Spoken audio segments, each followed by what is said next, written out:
Well, I am absolutely Right. delighted to say that joining me today on the Godcast is English soul singer Kenny Thomas. Now, Kenny is a multi-platinum selling artist who had a huge career selling shed loads of records in the 90s and had a number of top 10 hits. And Kenny, it's really great to get you on the Godcast. How are you? It's a pleasure, Father Alex. I'm good. How are you? Yes, I'm okay. And just tell people where in the world you are this morning. I'm in Norfolk, sunny Norfolk today. It's been raining for a few days, but it's nice today. So yeah, I moved up to Norfolk a few years ago with the family, and yeah, it's very peaceful. Very peaceful. Originally a Londoner, though, obviously, as you can tell from the clear London accent. Yeah, well, actually, I'm a Londoner as well, but you wouldn't know. I originate from Tooting. Whereabouts do you originate from, Kenny?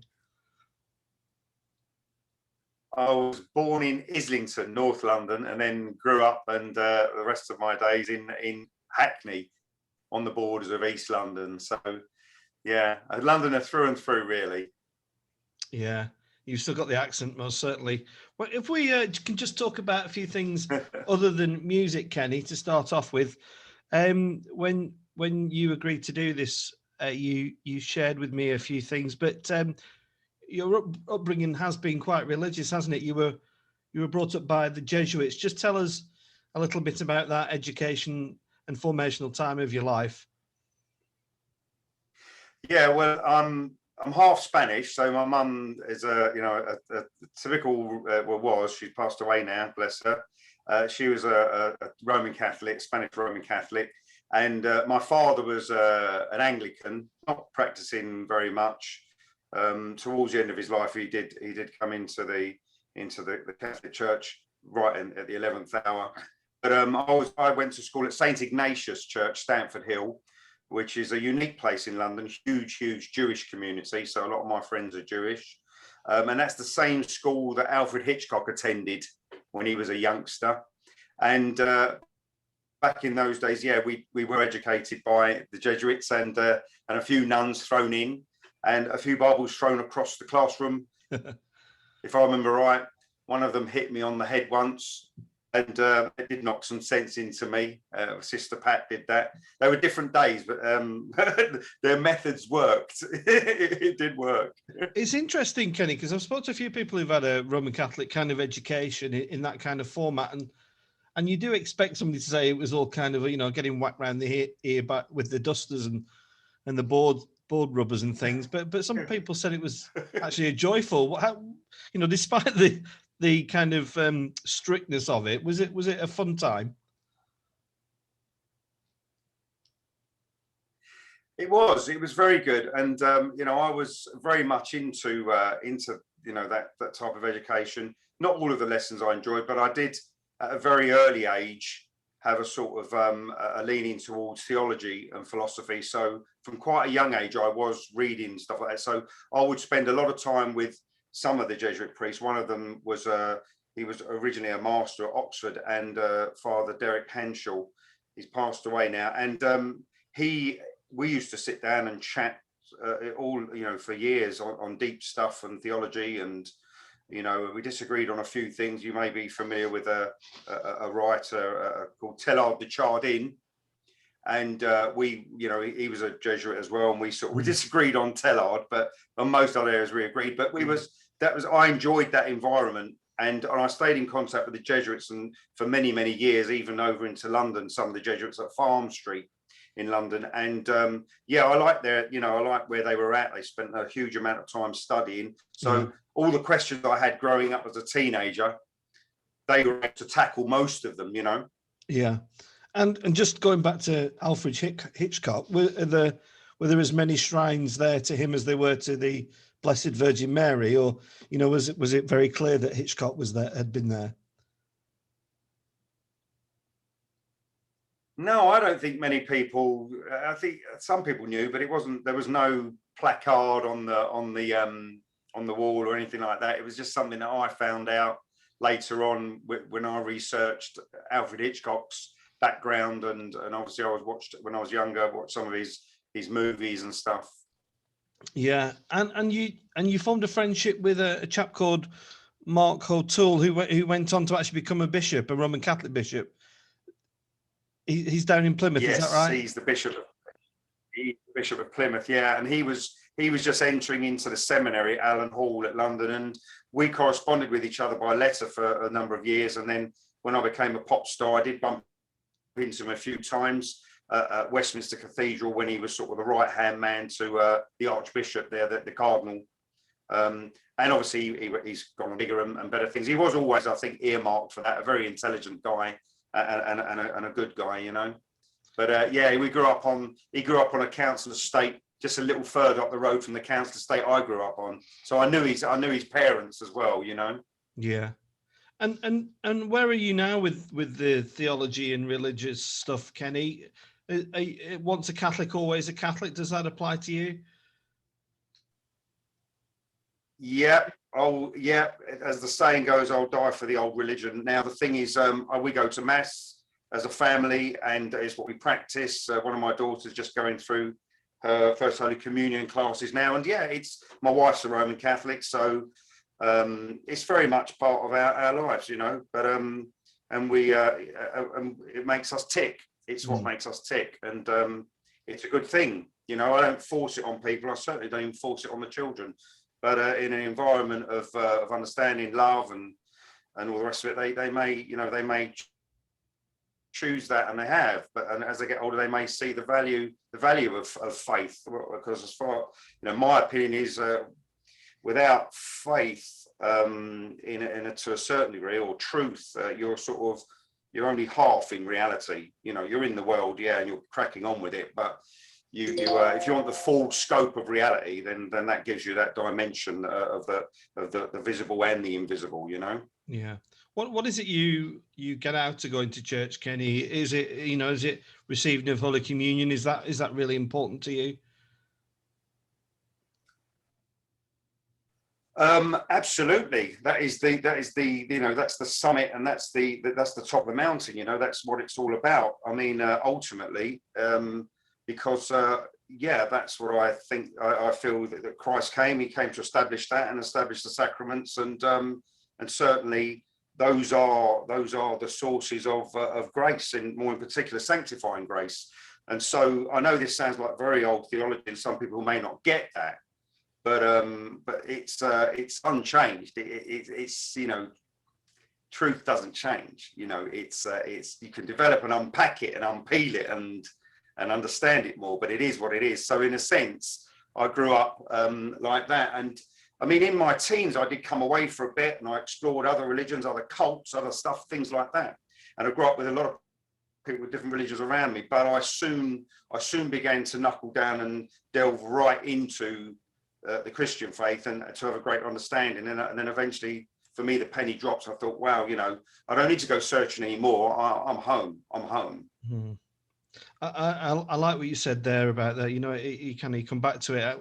Certainly, when I'm celebrating Mass, I'm always struck at, gosh, I'm just another person that's added to this exceptionally long line of people that have celebrated over years and years and years and years, and it remains, in all intents and purposes, unchanged. And I think that's something quite beautiful about that, actually, and very nourishing, and it's lovely to hear. I was wondering, Kenny, how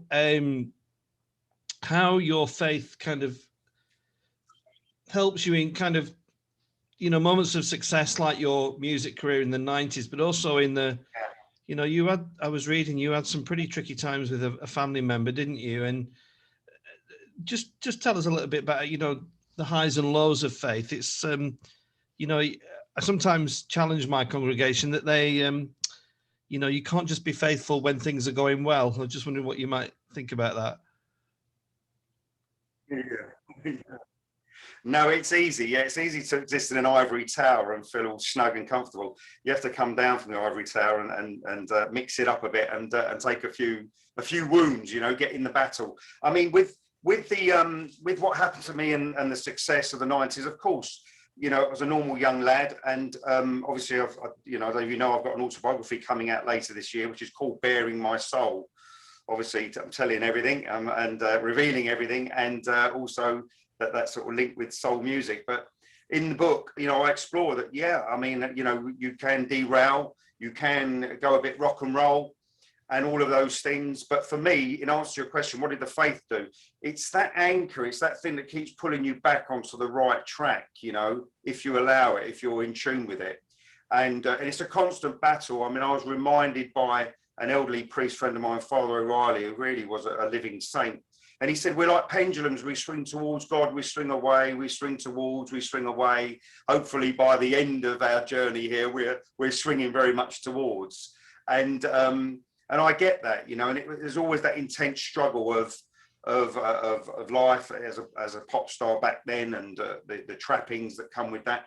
But ultimately, I do believe that I was honest with it. If I fell down, I got back up, and got on with the fight, and slowly but surely, my life corrected itself and got into a right place. And I explore that in the autobiography, not too deeply, but enough for people to get a gist of that's where I was at. But the human element's there. It's so human.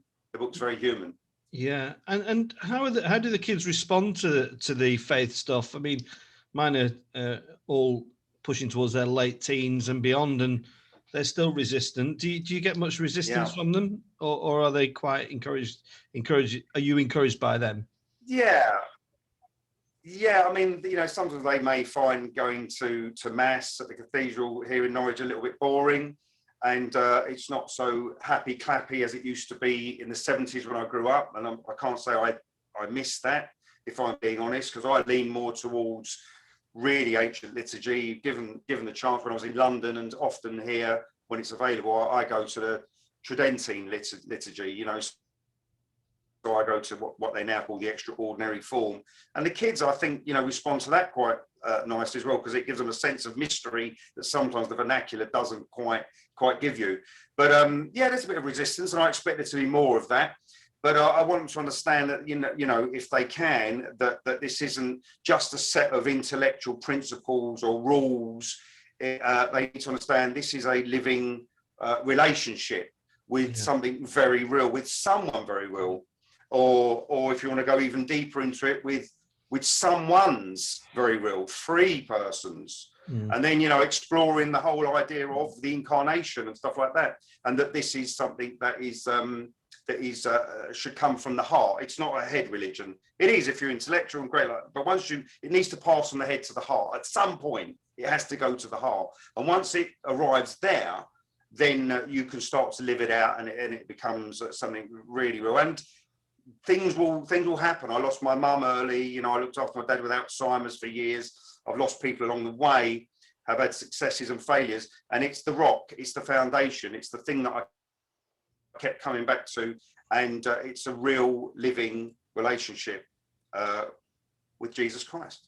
I think what you've said there, Ken, is quite profound, actually. That connection, once you've got it in your, it's all very well having it in the head, but once it's gone to your heart, that's when it really makes the connection. And I think that's what my experience was, is that I was always interested about it and always learning and exploring. But actually, when it got me here, I was kind of, that's it. I was hook, line, and sinker. I was in, and went from being a retail manager to a priest, which is extraordinary for me as well.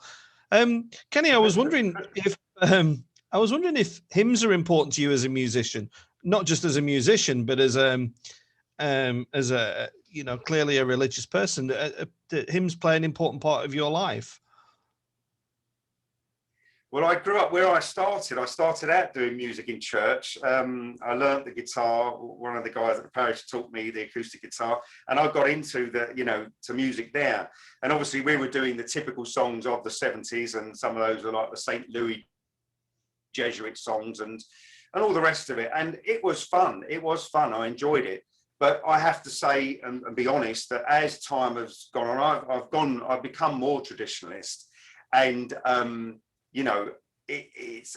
do gravitate towards the simple stuff and the more profound ancient stuff like Gregorian chant and plain chant and stuff like that.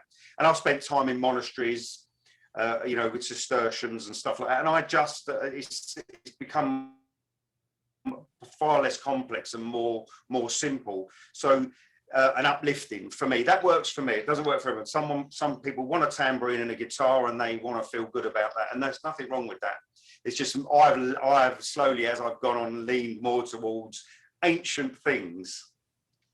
Yeah, I think, and that may sound crazy coming from someone who makes noisy soul pop music. Well, I think it comes back actually to this kind of connection with the heart. I have to tell you, Kenny, when I was going for ordination selection, I was first time round. I didn't get through the first time, but I was actually quite disparaging of the more traditional aspect of the church. And now I'm a vicar in a Anglo-Catholic environment, and everybody calls me Father Alex. And so right. I think it is, again, what you said is about, you know, once you make that connection in here, it kind of makes sense. That's not to dispel, you know, artists out there who make some great Christian contemporary music as well. Kenny, who were you listening to then? Who music wise, who were your heroes as a kid? Well, ultimately the top of the tree is Stevie Wonder, because that's the first record I ever bought. And because I grew up on a council estate, and majority of my friends were, you know, Jamaican, some African, but so ultimately we're listening to black music, and more importantly, that influx of black rhythm and blues and soul music was coming in from America, and jazz funk and jazz fusion. So it was really, that was the culture, that was the environment. So I grew up really only knowing that. So you could say I'm a bit of a one-trick pony, because I only really know black music. So it's what I do. And I'm in the middle of recording an album now, and it's extremely soulful and funky, as they would say.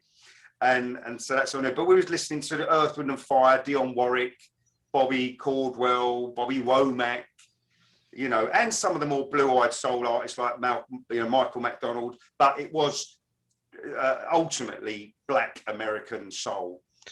Yeah, I was when I was just preparing the questions, I was looking back at that, and there were very few kind of British soul artists around at that time, were there? And I don't, you know, I'm an 80s kid, Kenny, and I was trying to think of people who I would perhaps put in that genre of soul. And you know, I don't know. I was even thinking of people like Boy George, who I think has got quite a soulful voice.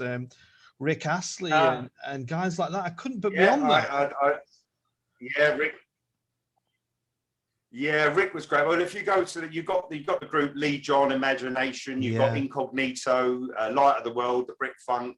You've got Loose Ends, and then later on in the 80s, towards the end of the 80s, you get Soul to Soul, who had success in America. So there was a great deal of black music, and obviously there was the Brick Funk scene going on as well. But again, some of it crossed over into the charts, and a lot of it didn't. So you kind of had to be in the know. But some of it did, as I say, go into the charts, and but it was largely dominated in the 80s by the Americans, really. And your pathway to the music industry, Kenny, was it straightforward? I don't want to unravel your autobiography. I mean, people need to go and buy the book, but the pathway to the record label, was that quite straightforward, or was there a lot of toil and sweat to get there? How did it work for you? Yeah, there was it was you had to go all around the houses, and it didn't happen overnight, although it may have seemed when it went off in 1999, when it may have seemed it was overnight. But I started out at the age of 18, and my friend's father, Freddie Sassoon, a good wheeler dealer Jewish boy, he's passed away now, bless him, and he got me into the studio that Eddie Grant owned. And Eddie Grant's brother produced my first two records, right, which were okay, not great, weren't hits, but they were signed to a small label, and it failed miserably. And I went back to work, did a 9 to 5. I only stayed out of work for a little while to pursue that, but then so I had to carry on working and earning a crust, and and paying my way at home. So I went to work ultimately in the end for BT, for British Telecom. It was while I was there that I met the right people in the accidentally almost, and then got my opportunity to record my first record, Outstanding, and then we walked it into Chrysalis / EMI Records, and the rest is history, as they say. Yeah. Had you put a band together by this point, Kenny, or were you singing to backing tracks? How did it work? We were working with musicians on those first two records at Eddie Grant's studio in the studio itself, and I got together with some musicians and we bought instruments through the 80s and keyboards, and a friend of mine took up the bass guitar, and but it was noisy, it was unorganized, and it wouldn't have worked. But certainly as I got into the recording of those first initial records with EMI, we then did eventually start to rehearse bands and go out on tour. So it was kind of back to front in a sense. But the other thing, the real mad thing, and I will tell you what I do reveal in the book, and not many people know it, is that my first ever proper gig with a live band was the very first time I walked into the Albert Hall and performed alongside some great artists like Lala Hathaway, Freddie Jackson, Lonnie Liston Smith, Edwin Starr, Incognito. Yeah. And I was very green, very much in the deep end and way out of my depth. But that was the first gig I ever did with a live band. Ruby Turner was on backing vocals. And so there I am. I'd never been in the Albert Hall. And you know the Albert Hall, what it looks like if you've seen it. It's very overwhelming, certainly when you're standing in the middle of it with a full house. But that was where I kind of did my initiation and my sort of, my introduction to live music. Well, so it was very much the deep end, but we got on with it. There's worse places you could have gone on. That's not a bad first gig, is it? Oh no, the worst places come later on, much later. And did you ever contemplate that you might be in a band, or were you always intent on being a solo artist, Kenny? What was that for you? No, I always wanted to be a solo artist, and because the only person you could fall out with is yourself. But there's no other band, no other members you can split with, and the whole thing can fall apart. So, but that's a lonely game, because sometimes you're out on the road doing promotional stuff and you're on your own or with one other person. It's only when you're out on tour you've got the whole band with you. So that can be a lonely world. But you are at least have some level of control over what happens, and it suits me. I don't think I would have worked very well in some sort of pop band or boy band. And what was the deal with the record label? Was it kind of a one album kind of let's see how we do, or was it kind of a multi 5, 6, 7 mega deal that you signed up for? It was exactly that. It was one single with an option for another single, and I think an option for the album. And it was kind of, let's see how we go. And it could have all ended miserably, because Outstanding, the first record, failed when it came out in 1990. It went to 79 and straight back out. It was only through the record company's commitment, my manager, Steve at the time, Steve Finan, that we pursued it, and we got it remixed, and some rappers were put on it from New York. And it sort of, and at the time it was completely building through the discotheques, through the nightclubs. So it took on a life of its own, and it almost became an unstoppable juggernaut. So, and then it steamed its way into the charts in 91. And I think the key thing for people to, particularly any younger people watching this, is that, record sales in the early 90s particularly, they were significant, weren't they? It's not like now where we've got all the downloads and Spotify and whatnot. Your record sales were important, weren't they? And they were huge, and they were everything. And you could sell a lot of records, and it was the reverse back then. You sold records, and when you toured, you did that to promote the album. Now the albums don't sell so many copies, and you earn your money out on the road. You have to work a bit harder now, a lot harder. Yeah.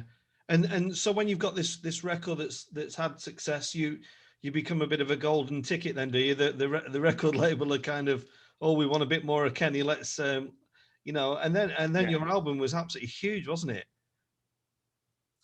Yeah, it was huge. It was double platinum, and it changes, because you suddenly go from getting the tube to the record company to them sending you cars to pick you up. Of course, The tube is much cheaper and the car is more expensive, and you're ultimately paying for the car.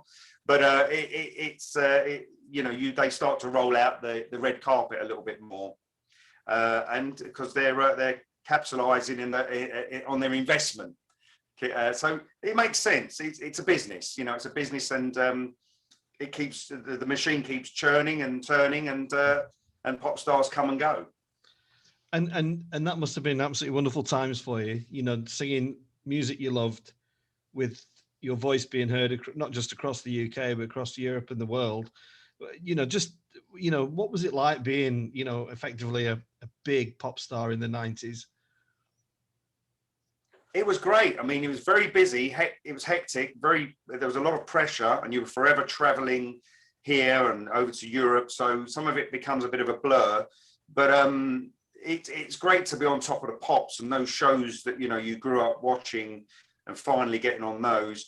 And and the other thing, the thread that's kind of run through my life, certainly for all my life, but the last 30 years, is that I met a lot of nice people, and I made a lot of friends out of people who started out as fans, really, and now we become friends and people in the industry and stuff like that. And so that's the good thing. I met a lot of nice people and made some very good friends. And when the music's said and done, and because all things have an ending, those things endure. Those my friendships and the people I've met along the way on this journey, that endures, and that for me is the nuts and bolts, I think, of this experience on this in this world, on this planet.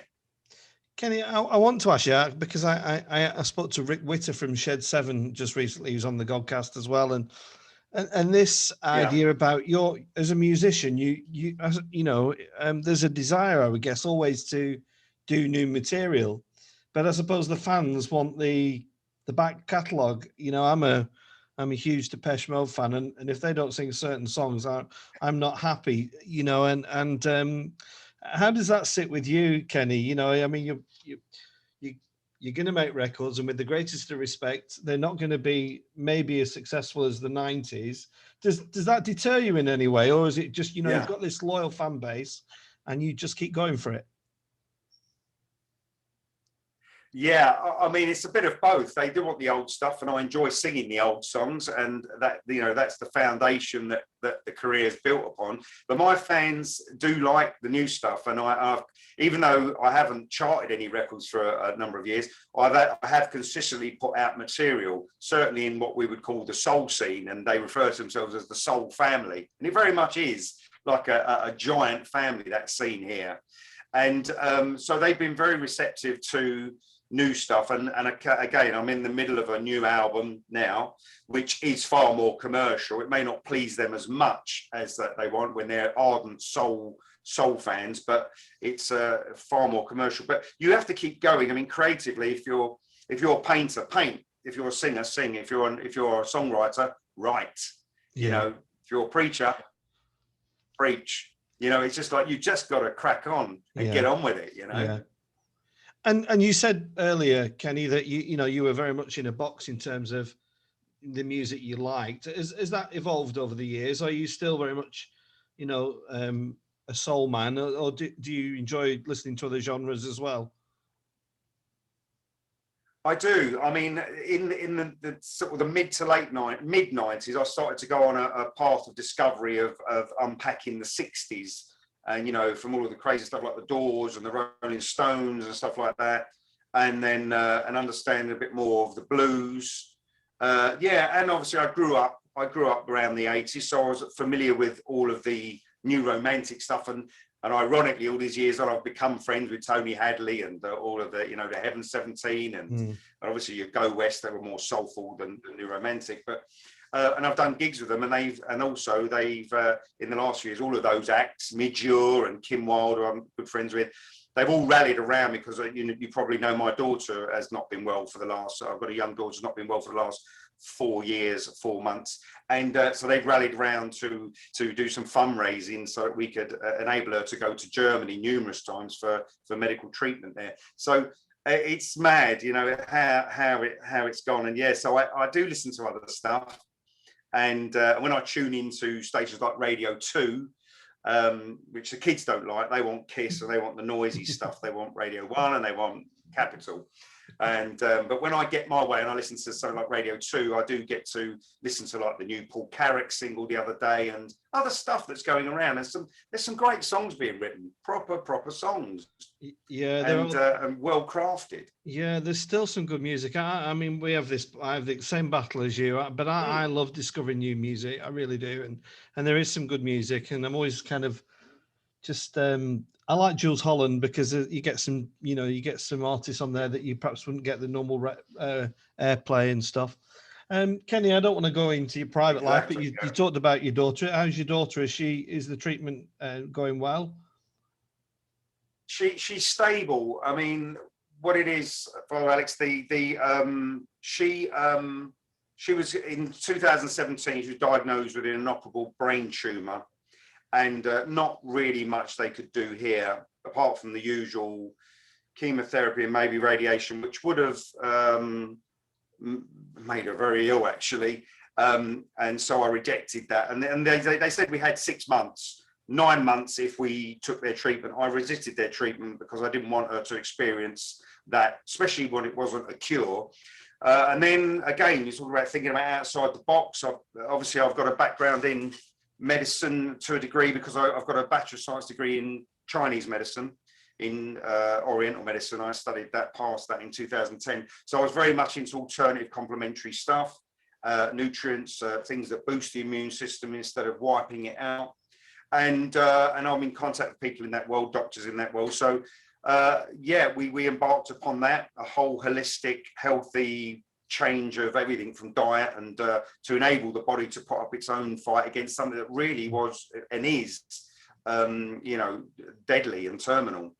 But then I went to Germany, to Cologne 16 times with her to do dendritic cell therapy, again immune-based stuff, and now she's under a doctor in Frankfurt and she's receiving a phase 2 trial medicine there. Again, no side effects, very gentle, you hardly know she's even taking the tablet, but that I think has slowed the tumor down. So here we are, 4 years, 4 months on. Have we cured it? We haven't, but she's here. She's got quality of life. She's gone to school today. She's never lost her hair. Her immune system's probably stronger than all of us put together, but we're up against a very, very aggressive tumor in the worst place you could, in the brain that you could have it. But thank God we're here, and we have to take every day as a blessing. We live from day to day. And in a way, you could say that we've achieved a very small miracle, not the big one we're looking for, but you never know. The world of brain tumors changes so fast that something may present itself to us in the coming days or coming weeks that isn't available. For instance, the medicine she's on now, I heard about it 2 years ago, but I couldn't access it. Now we've accessed it and she's on it. And certainly, I think that has slowed things down. And in a way, we have to take that for what it is every day that we're here. All of us, every day, all of us here. It's a blessing. It's a blessing. And so it is what it is. But it's been an enormous fight and an enormous sacrifice and expense that we could only go so far with, hence the fundraising, which enabled us to go much further with it. And here we are, but we get up, we laugh, we play music, we take every day and treat it with joy, because that for me is also a medicine for her. And she's spent very little time in hospital, suffered very little in a way, although she's slightly paralysed from it and vision's impaired by it. But in a way, she hasn't gone through the enormous amount of suffering she would have gone if we'd gone other routes with no cure in sight. And I'm not bashing the NHS, I'm not bashing the oncology here. I'm just saying that for some, you have to make a decision, say, you're offering me another 3 months with that, 3 months of hell. But we've ended up with 4 years and 4 months of none of that. No. So it is what it is. Kenny, thanks for being so open about that. It's inspiring stuff, mate. It really is. Just people. I'm just thinking what people would want me to say is, what's that done for your faith? How's your faith been affected by that situation, if at all? You know, there's something there that you, unless you know it or you've experienced it, you can't understand it. But you would think it would shatter some people's faith, and it does. And then that would make me question how deep the roots of it were. Had it found that fertile ground, had it gone to the heart? So with us, it's strengthened, and we've seen a lot of things around us in the last 5 years, and different people and aspects of humanity. They're not religious people even, but the way people have stepped up from the music game and helped us and been there for us, that speaks volumes. You know, the law of love is above everything. You can judge people, you can go through your rule book and think that I'm all right, Jack, and you're not all right. But at the end of the day, the law of love is ultimate. So I've seen love from people, you know, and that is another thing that, you know, that is that's mind blowing. And you realise that God is at work in all of us, whether we know it or not, or whether we're aware of it or not. He's at work, and ultimately that makes your faith deeper. And also, I've had experiences of that in the past. I mean, my mum was in the last 3 weeks of her life. She died at 56 of cancer. Although the chemo absolutely ravaged her, and I believe that's probably the thing that did more damage than anything. But the a last thing she wanted to do, she wanted to go to Lourdes. So we went to Lourdes in France. It was a very, very poorly, and there was a chance we wouldn't even make it out. But she was determined she would go to the shrine. We'd go on a pilgrimage to Lourdes, and we did. And it was. We didn't get the miracle that many get, that physical cure, but I can tell you now, we experienced something spiritual there that is much deeper than even words allow you to express. At a time when she was clearly dying, she didn't have many days left, and you would think that you'd be falling apart. But I experienced, and she experienced, and all of us experienced a profound peace and acceptance that was just not the peace that you get from the absence of suffering or the absence of poverty or any of those things that people associate. I'm peaceful, I'm happy now, I've got loads of money or loads of food in the fridge and a roof over my head. Yeah, we need those things, not too much, but we need those things. Certainly, we experienced a profound peace that was on a level that's so deep. And it was, and that in a sense was a miracle of what happened there. And then, yes, she did pass away. And in the end, as crazy as it was, my mother dying at 56, all was well and all will be well. All manner of things will be well, as Julian of Norwich said. So it was well. And that goes beyond reason, beyond what we're able to comprehend. Because normally you'd say, you shouldn't be experiencing that right now. Not in those circumstances, you shouldn't be experiencing that. But you are, and it's much deeper than we even comprehend. Kenny, I just want to say to people, anybody who's watching this, just listen to what Kenny's just said there about the love being at work. Kenny, I lost my old dad to dementia, and it was horrific. But actually, I could see love at work as well. And what you've said is deeply profound and deeply inspiring. So I do hope people who've got similar issues, similar problems, just listen back to what Kenny's just said there, because it's pretty good stuff, that, Kenny. God bless you, mate. let's God bless you. Let's just move on to a few other things before we wind up. Living in a Box. And when I was doing my research, like, oh, Kenny Thomas is now singing with Living in a Box. How did that come around? Well, Marcus and Titch out of Living in a Box are old friends from our connections at Chrysalis Records back in the day. And Richard Derbyshire, the original singer, amazing singer, he'd basically hung up the mic, thrown the towel in and said, oh, I'm not doing this anymore. And they had a number of gigs that they wanted to do. And the only person they really had in mind at the time was me. I cut my face fit. We knew each other. And so, they said, do you fancy it? I said, well, let's get together and have a jam. Let's see how it goes. They're great songs. They're fun to sing. And we did it. And it locked me into a lot of those big 80s festivals. And really, I'm a 90s artist. So I really didn't fit the bill for the 80s, but it sneaked me into a big audience at some of those huge festivals. And it's one of those things where, again, it boils down to, it's not about money, it's not about about what we could earn out of it. And believe me, we didn't earn a vast amount out of it, but the whole thing was, this is going to be fun, this is going to be enjoyable. Yeah. And it certainly was fun. It was enjoyable.